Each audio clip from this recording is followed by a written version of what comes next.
भक्तस्य आदौ जलम पीतम अग्नि साधम कृसंगताम, भोजन से पहले जल ना पिए, अग्नि क्रश हो जाएगी, अब अग्नि मंद हो जाएगी, कृसंगताम आप क्रश होते चले जाएंगे, दुर्बल होते चले जाएंगे।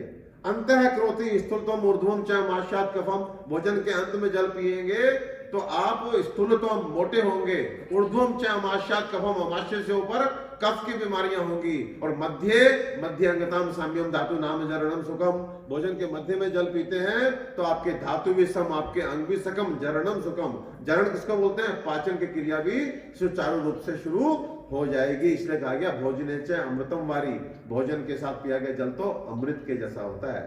लेकिन मध्य कह के नहीं रुके वाग्भट कि मध्य में जल पीजिए, मध्य में भी कहते हैं, मध्य में भी अति अम्बुपानाच अविपच्यते अन्नम, अति अम्बुपान कर लिया तब भी भोजन नहीं पचेगा, और निरंबुपानाच सहैव दोष है, अगर बिल्कुल पानी नहीं पिया तो वो भी दोष है। तो तस्मान नरो वन्नी विवर्धनाय मुहुर मुहुर वारी पिबेत अभूरी, जो आप लोग बोल रहे थे, मुहुर मुहुर मीन्स बार बार, वारी मीन्स पानी, पिबेत मीन्स पिए, अभूरी मीन्स थोड़ा थोड़ा। तो जैसे नाश्ते में चाय लेके बैठते हो प्रोटी के साथ, दलिया के साथ, आफ्टर एवरी 2 बाइट्स पोहे के साथ एक सिप चाय का लेते हो, ऐसे ही लगभग 150 ml पानी अगर आप भोजन के साथ सिप सिप करके पीते हैं, मुहुर मुहुर वारी पिबेत अभूरी, तो वो क्या कहलाएगा? भोजने च अमृतम वारी, वो भोजन के साथ अमृत जैसा हो जाएगा। और आप ये कराइए किसको? कॉन्स्टिपेशन के पेशेंट को, एसिडिटी के पेशेंट को, गैस के पेशेंट को, कि खाने के साथ पानी पीना शुरू करो ऐसे, और खाने के बाद भी आम निष्टब्दियों को निष्पिपासो अपि पिबेत यावत्ते क्लेदयन्ते अन्नम अति क्लेदो अग्निनाशने है।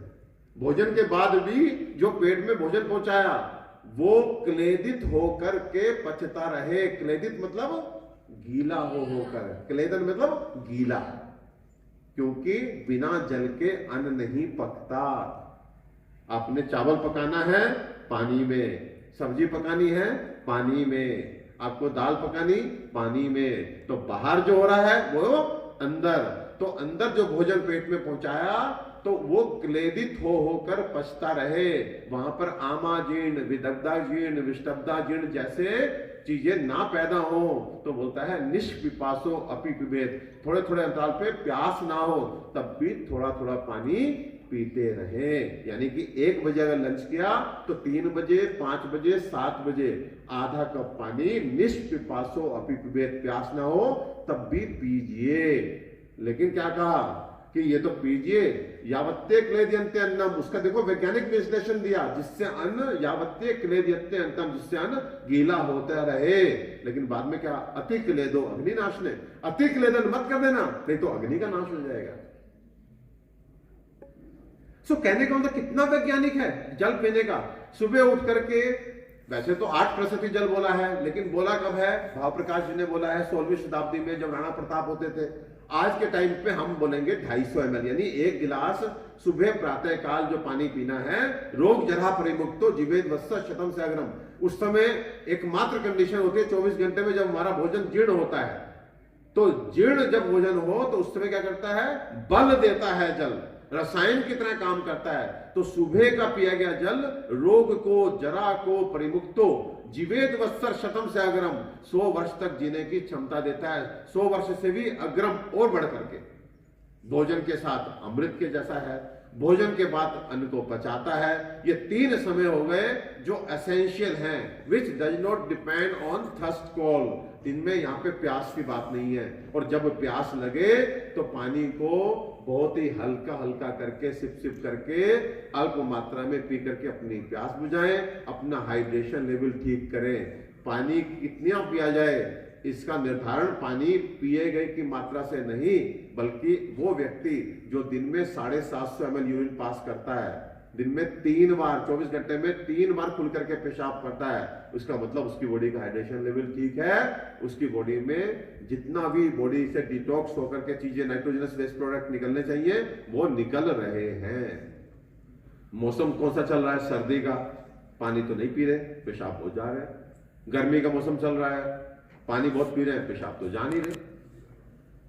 सो ये पेशाब कितना आ रहा है, कितना नहीं आ रहा, ये सब छोड़ दीजिए, और पानी अधिक पीने से आप स्वस्थ रहेंगे। कि हाँ, तो keep healthy, drink maximum possible water, इस भ्रम से लोगों को बाहर निकालना है।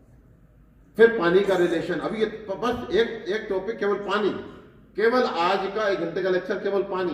पानी का रिलेशन मोटापे के साथ, पानी का रिलेशन ब्लड प्रेशर के साथ, पानी का रिलेशन शुगर के साथ। पानी अधिक पीने से पेट खराब होता है, अजीर्ण होता है और डायबिटीज होता है, या इनसे ठीक होता है? आप बताइए। आज के टाइम पे आज का चिकित्सक किसी की कब्जी ठीक नहीं कर पा रहा बाजार में बैठ करके, किसी की गैस एसिडिटी ठीक नहीं कर पा रहा। रीजन बीइंग कि आप बेसिक चिकित्सा के आधार से ही हट गए, चिकित्सा सूत्र से ही हट गए।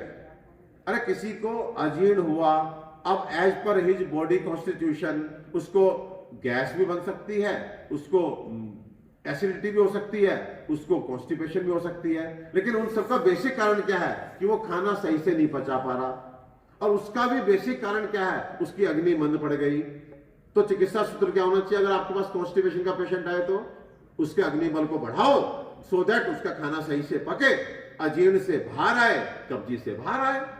लेकिन हम अग्नि बल का वर्धन ना करके बस एक सूत्रीय कार्यक्रम करते हैं, पानी खूब पिया कर, बस पानी खूब पिया कर, और वो भी कहते हैं हाँ सुबह सुबह पानी पी लेता हूं तो पेट साफ हो जाता है।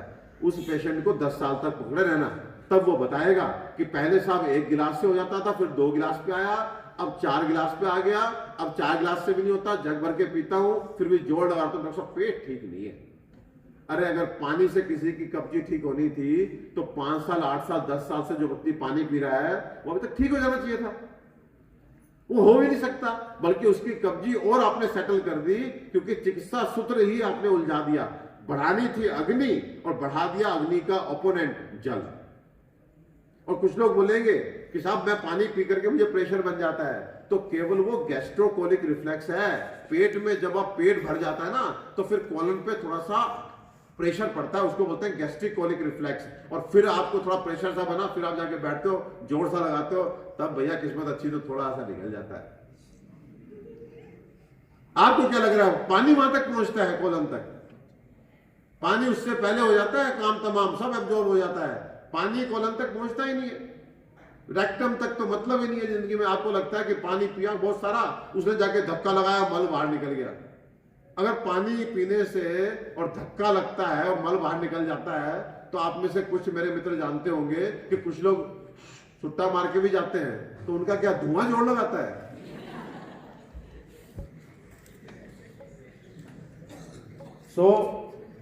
मैं फिर कह रहा हूं, जब आप अजीर्ण, देखिए हमारा विज्ञान कितना बड़ा है, जब आप अजीर्ण पढ़ते हैं कि अजीर्ण क्यों होता है, उठाइए सुश्रुत। अजीर्ण के 4 सबसे बड़े कारण जब आप सुश्रुत संहिता में पढ़ेंगे तो उसमें पहला कारण पता क्या है? अजीर्ण तो बड़ा सिंपल सा टॉपिक है हमारा आयुर्वेद का। हम अजीर्ण और अग्नि पढ़ा के तो कमा रहे हैं पैसा। पेट के हम कहते हैं हम सबसे अच्छे डॉक्टर हैं। तो अजीर्ण के आचार्य सुश्रुत ने 4 सबसे बड़े कारण जो बताया है, उनमें पहला पता कौन सा है? अति अम्बुपानाच, पानी अधिक पीने से।